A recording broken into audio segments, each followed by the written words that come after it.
Hello there. Obi-Wan Kenobi is by far one of the most iconic characters in pop culture. As the first Jedi ever seen on film, Obi-Wan set the standard of what a Jedi was for us. The Force, the lightsaber, and of course, the robes.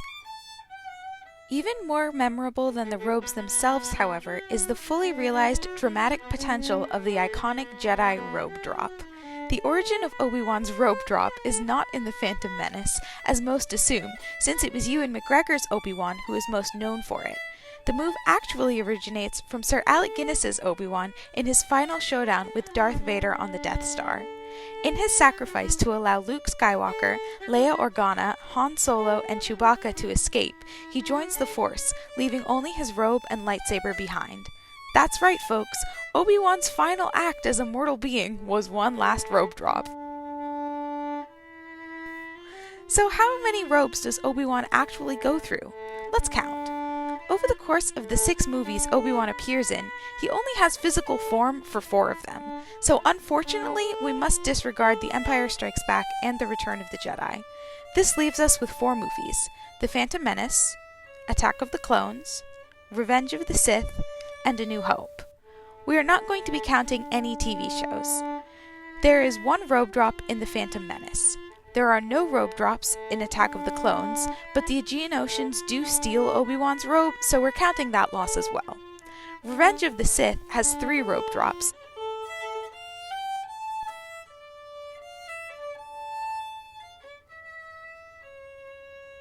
and A New Hope has 1 final robe drop. This means that Obi-Wan went through approximately 6 robes over the course of 4 movies. So how much does all that cost? Well, the officially licensed Disney Jedi robes cost $124.99.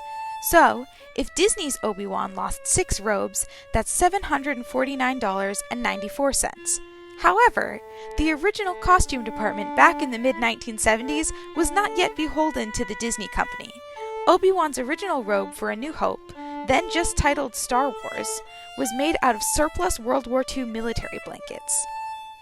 I tried to figure out the price of World War II blankets in the 1970s, but was unable to come up with a satisfactory answer, so instead we're going to have to go by today's prices. And this, my friends, is where we start learning from experience, and where this project shifted from, I wonder how much money Obi-Wan spends on robes, to, I wonder how much money it would cost me to make a movie-accurate Jedi robe. Let's find out, shall we? The first thing I did was look up vintage army blankets on some secondhand sites. I was pretty surprised by the prices, and this is where we come to our first important note.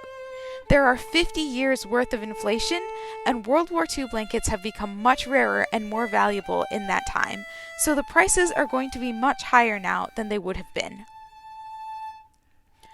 The cheapest I found vintage World War II military blankets was about $50 a piece in poor condition.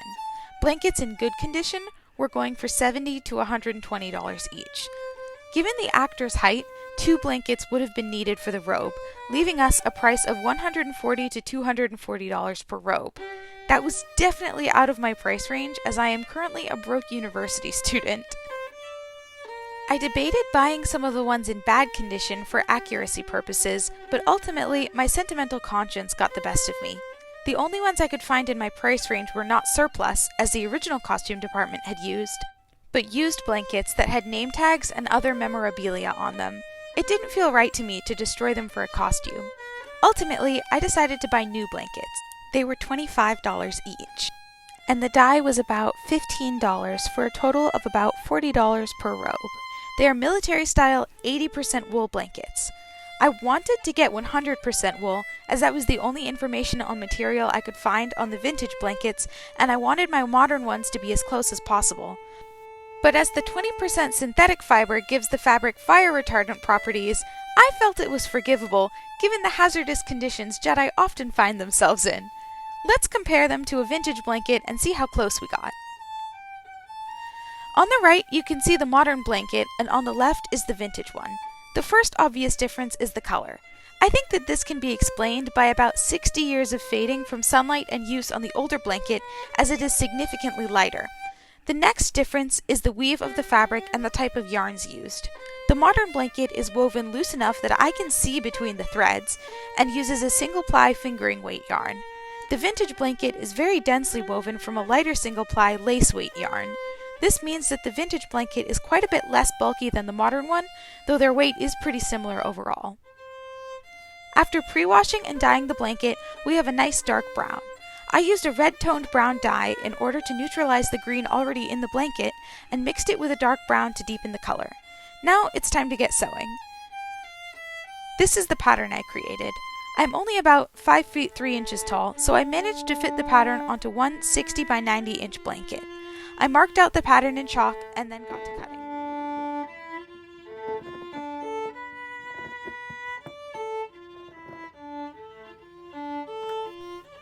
I'm sewing this project on a Husqvarna 6440 machine.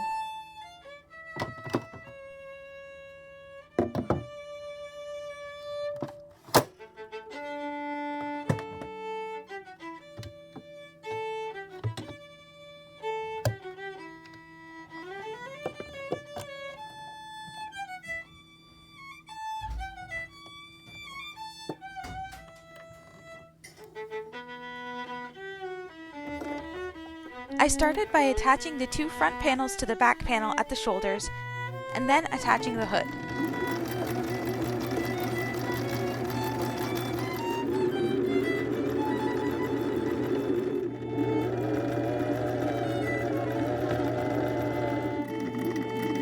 I then sewed on the sleeves and closed up the side seams.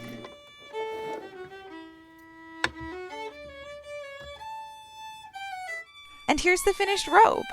I'm really happy with it, and I already want to make another one. Unsurprisingly, this project started me down a rabbit hole of Star Wars costume making, so yes, I am recreating more of Obi-Wan's full costume. The current plan is to recreate the full tunic set as well as the belt, though these plans are not entirely concrete. If that's something you're interested in seeing, consider subscribing to stay apprised of updates in this series as they come out. May the Force be with you.